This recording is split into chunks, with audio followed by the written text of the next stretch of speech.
E outra coisa também aqui, o Espiritismo não condena nenhuma religião, né, Joãozinho? Não, absolutamente. Desde que converjam para Cristo, né?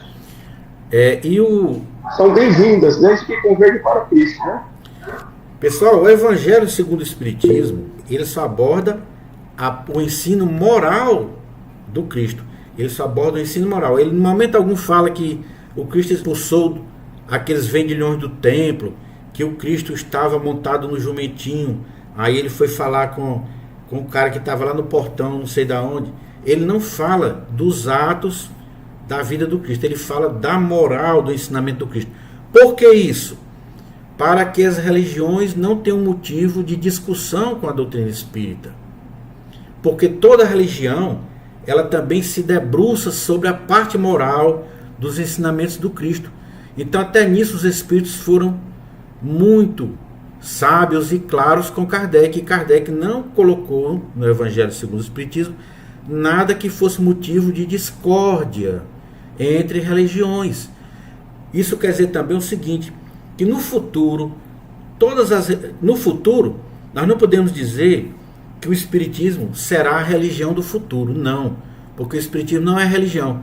Mas no futuro, todas as religiões se debruçarão sobre os ensinamentos dos Espíritos. E isso é o futuro que os Espíritos dizem que será, que vai ocorrer.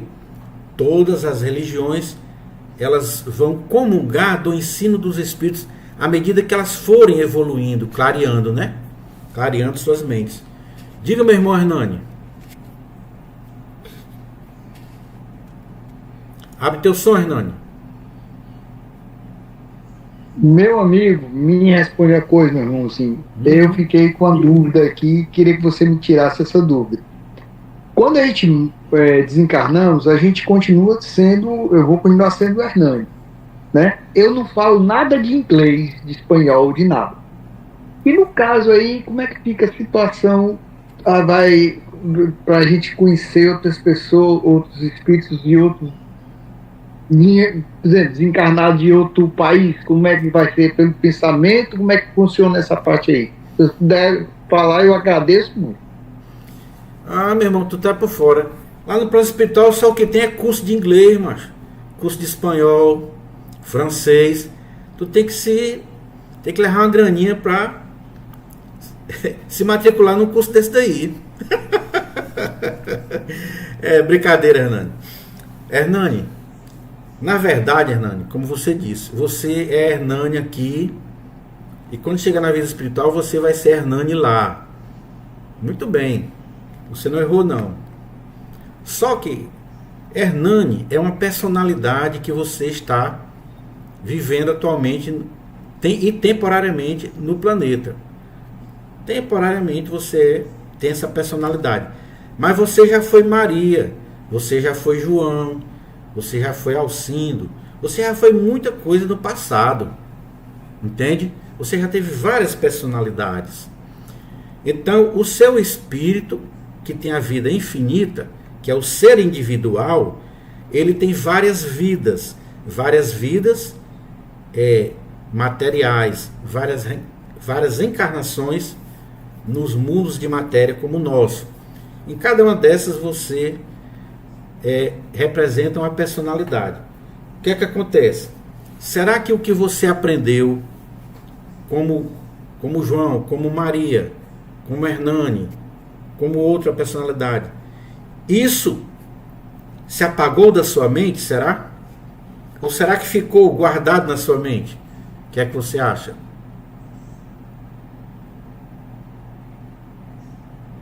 Olha, eu fico assim meio sem ter ideia, porque eu penso que eu não, se for através da linguagem, eu acredito que não, que eu não vou conseguir, mas através do pensamento eu acredito que possa sim. Muito bem. Então, Hernani, o conhecimento a gente não esquece jamais, ele fica gravado na nossa mente, na nossa memória de espírito. Não é de perispírito, não existe memória de perispírito, pelo amor de Deus. É no espírito. Fica na nossa memória. todo o conhecimento. Às vezes, numa existência que você vem, você esquece aquele conhecimento que você já tem, porque é importante que você aprenda novas coisas. Então, você já pode ter sido um engenheiro, Hernani, e hoje você vem ser carpinteiro, ou então vem ser mecânico, para que você adquira conhecimento de tudo. Um dia você vai ser espírito puro, e o espírito puro precisa ter todo o conhecimento possível, entendeu? Então, em cada encarnação você vai aprendendo algo diferente. Aquelas encarnações onde eu me lembro do passado, acontece por intuição, de eu me lembrar de algumas coisas, porque aquilo diz respeito à minha tarefa naquele momento ali. Então vem aquela lembrança. Mas é difícil você vir numa existência com lembrança do passado, do seu passado. É difícil. Deus nos poupa de sofrimento, né? Não é bom você lembrar do passado, porque a gente fez muita coisa errada no passado e você não ia suportar lembrar aqui na Terra. Você não ia conseguir cumprir com a sua tarefa, se você tivesse essa lembrança. Mas, no entanto, Hernani, você respondeu aí. Os espíritos, eles não precisam, para se compreenderem, fazer uso da palavra. Não precisa. Eles não precisam da palavra articulada. Os espíritos se compreendem pelo pensamento. E eles se conhecem, sem precisar você se revestir do corpo de Hernani. Os espíritos se reconhecem pelo simples fato de se aproximarem um do outro. Se for conhecido, vocês vão se reconhecer e vão conversar em qualquer língua. É a língua universal, a língua do pensamento, entendeu? A língua que é diferenciada, que é falada aqui na Terra, só é importante por conta do país onde aquele espírito vem se comunicar. Por exemplo, ele vem aqui no Brasil, ele vai se comunicar com um médico que fala português. Mas se ele for na França, ele vai se comunicar com um médium que fala francês. Um médium aqui no Brasil que não fala francês, ele pode receber uma comunicação em francês? Pode, se ele em outra vida já tiver morado na França, ou já tiver aprendido francês. Então o espírito pega do conhecimento que ele tem na sua memória de espírito, aquela lembrança, e o espírito se utiliza daquilo para poder dar uma mensagem ou escrita ou psicofonada em francês, embora o médium não se lembre disso. Mas se ele falou, é porque ele possuía esse conhecimento na sua memória de espírito. Legal, Hernani? Agora eu entendi, obrigado. Pois é, meu irmão. É muito bela a doutrina espírita, Hernani. É uma coisa maravilhosa, meu irmão. Quanto mais você estuda, mais você fica maravilhado com o ensinamento. E o meu irmão Cláudio tem uma pergunta, né, Cláudio? Diga lá, meu irmão. Rapidinho, só uma observação. Pois não, meu irmão. Se espiritualista é o contrário de materialista, eu posso afirmar que toda pessoa que é religiosa, toda religião é em si espiritualista. Sim. Sim, senhor. Com toda certeza. Por quê? Porque ele acredita que há alguma coisa nele além do corpo físico. Só para esse fato ele já é espiritualista. Ele acredita que alguma coisa continua, ele não sabe explicar como. É por isso que quando nós dialogamos com um materialista, você não adianta você querer convencer o materialista de que a vida continua. Se ele disser que ele não acredita que a vida continua, então você vai perder tempo com ele, tempo precioso. Você vai jogar pérola aos porcos, que é aquele ditado que Jesus falou. Agora, a primeira coisa que você tem que perguntar é isso. O irmão chega para mim para falar comigo e eu sei que ele é materialista. Aí eu digo assim: bom, você acredita que após a morte, pelo menos uma coisa, a vida continua, ou você acha que acaba tudo? Se ele dissesse não, eu acho que acaba tudo, então você vai perder, pode falar um mês, que ele não vai aceitar. Agora, se ele dissesse não, eu acredito que algo continua, aí sim, se ele tiver esse ponto de partida, você pode conversar com ele e dar umas orientações.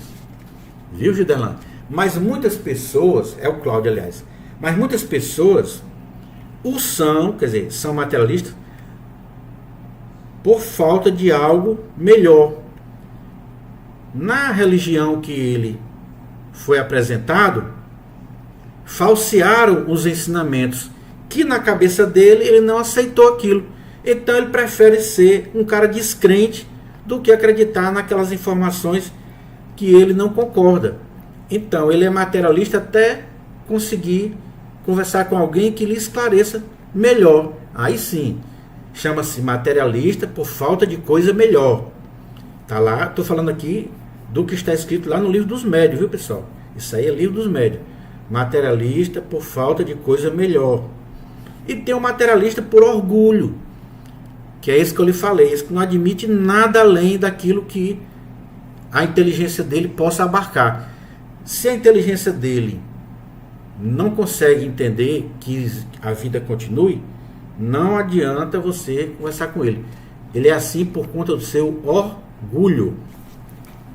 Joãozinho, Diga, Sulamita. Deixa eu falar aqui um assunto que não é nem esse assunto. Aquele dia que eu fiz a prece, que não fui eu, né? Meu guia espiritual. Muito lindo, por sinal, né? Você tá me ouvindo, né? Aí então, eu terminei aqui, fui lá para baixo, tomei meu comprimido e fui me deitar. Quando amanheceu o dia, que eu acordo 5 horas da manhã para me pegar qualquer pessoa que esteja saindo 6 horas para o trabalho, para me ajudar a levantar meu esposo, porque ele dorme de rede, e a rede que ele dorme é muito funda para ele não cair. Aí sempre é seu João, é o André, qualquer um, a Marta, que é a enfermeira aqui em frente, que eu moro no condomínio fechado, pequenininho. Aí sempre eu chamo uma das pessoas. Aí eu botei tudo, toquei a roupa dele e abri a porta da cozinha. Quando eu abri a porta da cozinha, se você visse meu pé de lírio, eu tenho um pé de lírio que ele é um lírio pequeno, mas ele é muito bonito.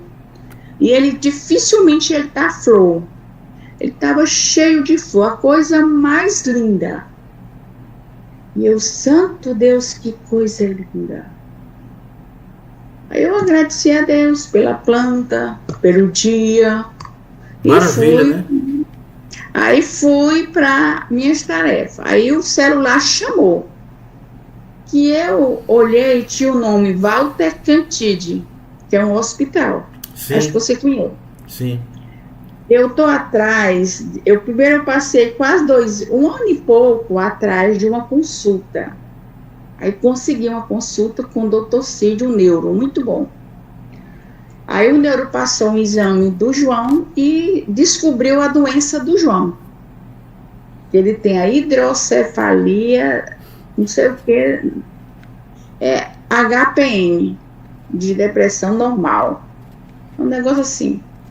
Ele tem hidrocefalia, né? Água na cabeça. Por causa disso, ele não tem nada de mal de Alzheimer. Olha aí. Aí, quando ele disse, dona Sulamita, eu não posso fazer mais nada, agora só com o neurocirurgião. Eu digo, agora eu vou esperar mais 1 ano. Né? Isso foi mais ou menos em junho. Foi em junho, foi. Aí ele me deu o papelzinho, deu entrada lá para ir para o neurocirurgião. Quando foi naquele dia da prece, no outro dia, mais ou menos, era mais ou menos 2 minutos para 8 horas da manhã, tinha no telefone, Walter Cantide, eu digo, é meu doutor Cid. Eu olho, era marcando com o neurocirurgião no dia 2 de setembro. Você me acredita que eu me ajoelhei e agradeci a Deus pela notícia tão maravilhosa que eu recebi. Coisa boa, dona. Tá entendendo? Então, assim, tenham fé. Seja perseverante a Deus. Sim. Sejam verdadeiros. Saiba fazer o bem. Não importa quem. Muito mas bem. Sejamos pessoas dignas do nosso Pai. Dos bondosos espíritos que trabalham incessantemente nos ajudando aqui na Terra. Que maravilha, dona Sulamita. No dia 2 de setembro, às 3 horas da tarde, antes de um dia, eu vou passar uma mensagem para pedir uma prece a todos vocês, vindo os médicos. Pode passar, meu irmão. Para todos vocês fazerem uma oração e o nome dele. Muito bem. Agradeço a Deus por tudo. E não tenha dúvida da equipe espiritual que vai estar lá, viu? Auxiliando. Todo dia eu rogo a misericórdia. Não tenha dúvida de forma alguma. De Deus. Dona Sulamita, por favor. Oi? Passa as fotos desse livro pra gente ver, viu? Foto de quê? Passa as fotos desse lírio pra gente ver também. Do lírio. Acredita que ainda tem flores. Muito bem. Vamos lá, Juderlan. Diga aí, Juderlan. Nós estávamos falando nos conhecimentos, então não fica perdido nenhum conhecimento que a gente adquire aqui, né? Fica não, meu irmão. A gente leva e traz, né? Pode levar e trazer. Que você falando das pessoas que não acreditam na continuação da vida, realmente a gente não pode perder tempo mesmo, não. Até eu citei um exemplo de uma pessoa que não acreditava, daquele menino que eu não lembro o nome, mas muita gente aí deve lembrar. Que ele tem um conhecimento da medicina muito grande. Ele mesmo que tem outra coisa aqui que você tem dúvida da reencarnação, ele não acreditou. Contando um exemplo do menino, mostrei o vídeo para ele, ele não acreditou. Entendeu? Aí a pergunta é essa. Eu estou fazendo um comentário agora do que você falou, que não adianta a gente perder tempo. Eu lembrei do vídeo que eu falei hoje com a pessoa, né? Do menino que tem um conhecimento médico. É por isso que eu acho que não fica perdido. O que a gente adquire aqui, a gente leva, e algumas coisas a gente pode trazer assim, né? Assim, para cá de novo, quando a gente voltar. Pode. Algumas coisas você pode lembrar. Você já tem aquela tendência, né? Isso é importante por conta da tarefa que você tem que desempenhar. Então, mas muitas vezes a gente vem totalmente esquecido daquilo que já aprendeu, né? E existe até aquelas encarnações que são expiações, onde o espírito ele vem numa condição onde o cérebro dele vem com defeito, né? Então ele vem só espiar erros do passado, né? Mas isso não quer dizer que ele é bobo, não. Aquele camarada que está na cadeira de roda ali, que ele não fala nada e tal, aquilo ali dentro daquele corpinho ali, existe um espírito muito sábio, muitas vezes muito mais do que o pai, do que quem está vendo ele ali. Mas ele usou a inteligência para fazer coisas erradas. E aí ele está purgando naquele corpo defeituoso aquela vida dura de sofrimento, né? Ele precisa então naquele momento ali não se revoltar, mas muitas vezes ele nem tem a noção do que está passando, né? Vai depender sempre do tipo de problema que ele tem. Entendeu, pessoal? Mas ele não é bobo. Aquele espírito ali nunca foi bobo. É muito inteligente, viu? Mas isso também não quer dizer, né, João, que a gente vai desencarnar e vai ter acesso logo de imediato a todos os nossos conhecimentos passados, né? É bom saber, porque senão o povo vai chegar lá no hospital e cadê que o João tá me dizendo que eu tô me lembrando de nada. Ei, Beto, depois o Gidelan chega lá no plano espiritual e vem pegar no meu pé. Quando ele morrer... Não é? Querendo saber porque é que ele não se lembra, né? Ei, meu filho, como é que eu não tô lembrando aqui das outras vidas? Isso que o Beto tá falando é um negócio interessante, é engraçado, mas é verdadeiro. É assim, porque quando a gente desencarna, logo de cara, a gente não vai lembrar do passado, não. Eu ainda estou envolvido daquela vida que eu acabei de sair dela. Eu ainda vou ficar por alguns momentos numa condição de perturbação, sem entender bem o que aconteceu comigo. E essa perturbação, ela se dá por conta da vida que eu levei. Se eu não levei uma vida muito correta, essa perturbação ela perdura por mais tempo, né? Se eu era um cara muito narcisista, muito apegado ao corpo físico, eu fico grudado nele sem querer largar ele por muito tempo. Então sempre depende do tipo de morte e da vida que nós levamos. Então, quando eu me liberto do corpo físico, quando o espírito se desprende totalmente através do desenlace do perispírito, do corpo físico, aí me vem a lucidez completa. Então, na lucidez, eu vou compreender a situação que eu estou agora, entendeu? Mas isso não me dá ainda a condição de saber o meu passado, não. Eu vou lembrar do meu passado na medida da necessidade. Na medida da necessidade. Mas quando eu me adiantar mais, cada vez mais, Giderlan, aí eu vou lembrar dos meus passados diversos. Então, Kardec diz que o espírito se lembra de todo o seu passado, até um certo ponto, até onde é necessário. Não é importante ele lembrar de vidas que não adianta mais, ele já pagou certas provas, então ele não precisa se lembrar mais daquelas vidas, entendeu, meu irmão? Muito menos das primeiras. As primeiras existências ninguém se lembra, porque não é dado se lembrar, não é necessário. É como a criança, é como eu agora, sou adulto. É importante eu me lembrar dos primeiros passos que eu dei quando minha mãe estava me ensinando a andar? Não. Vai servir para quê? Os primeiros passos. Ah, mas naquele dia, na segunda semana, você caiu, tacou a testa no chão.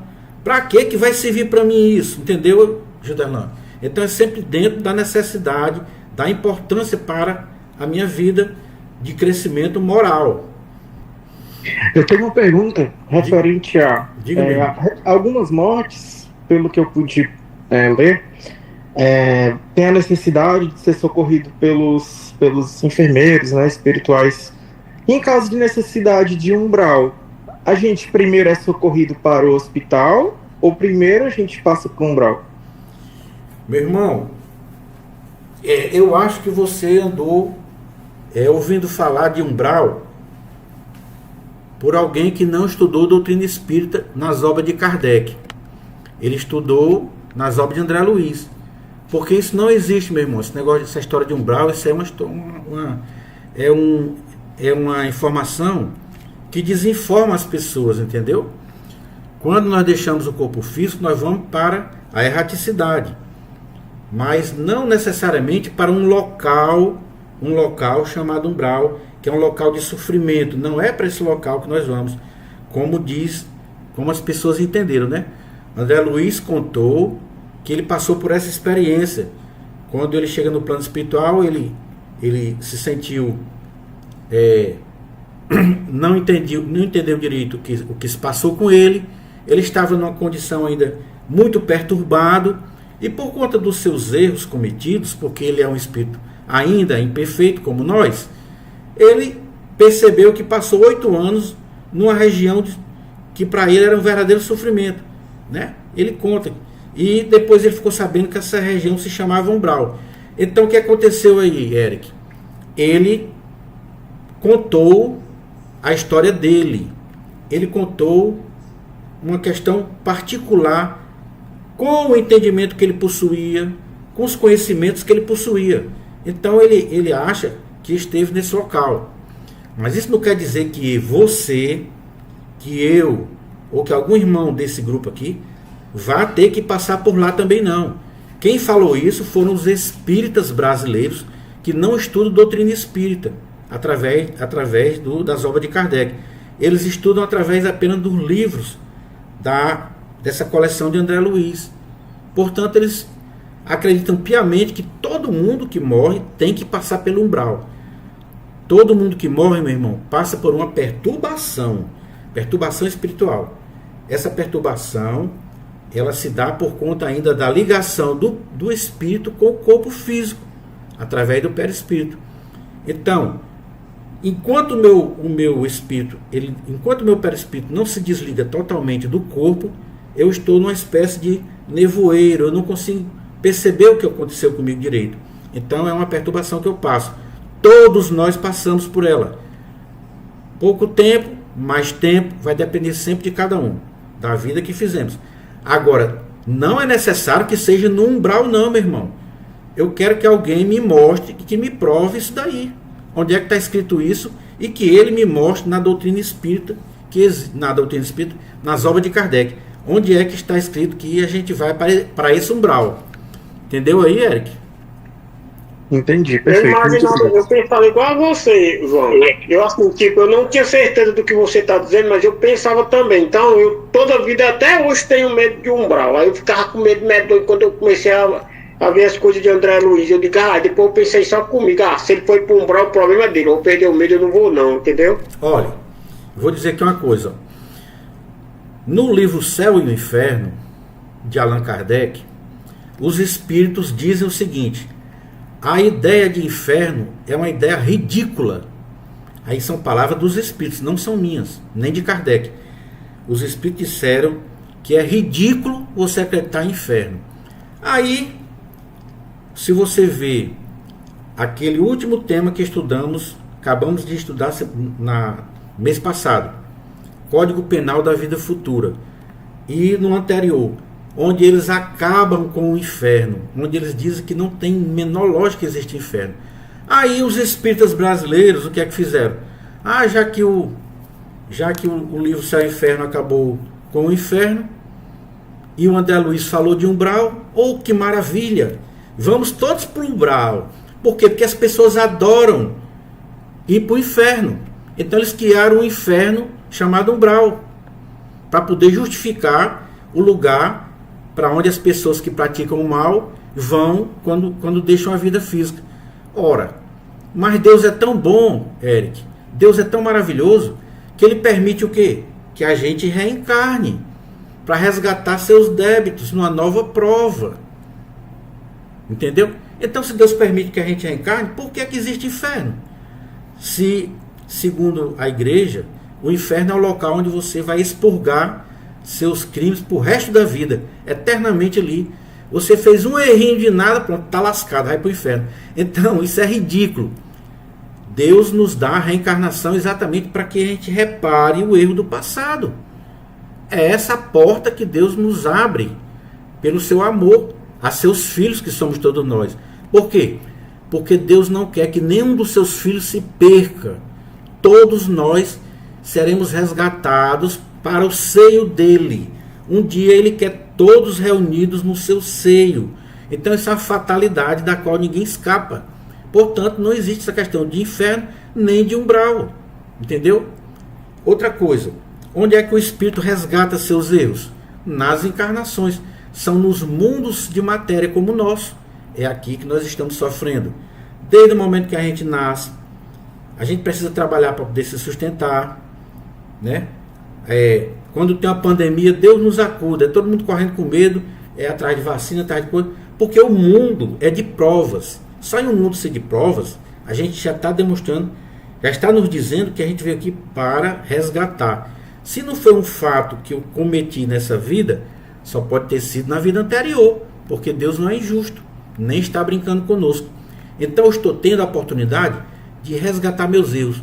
Então o que é que eu tenho que fazer diante do sofrimento? Agradecer a Deus, ter resignação, ou seja, não reclamar, para poder aquele sofrimento ser benéfico a mim, para que eu possa crescer. Tem pessoas que vêm aqui para a Terra e sofrem, não porque precisam pagar nenhum erro que cometeram, não, simplesmente porque são ainda imperfeitos, são espíritos imperfeitos da terceira ordem, que nem nós, que ainda possui o orgulho, que ainda possui o egoísmo, que ainda possui a vaidade, que ainda possui a inveja. E esses defeitos morais são que nos caracterizam como espírito da terceira ordem. Mas eles pedem encarnações para progredir mais rápido. Então eles pedem provas através de sofrimentos, de doenças, outros tipos de sofrimentos, mas que não precisam, eles não precisavam passar por isso, porque eles não cometeram esses erros. Porém, eles pedem como espíritos, antes de encarnar, para poder se adiantarem, saindo dessa condição de espíritos imperfeitos, para galgar mais rápido a condição de bom espírito, onde eles agora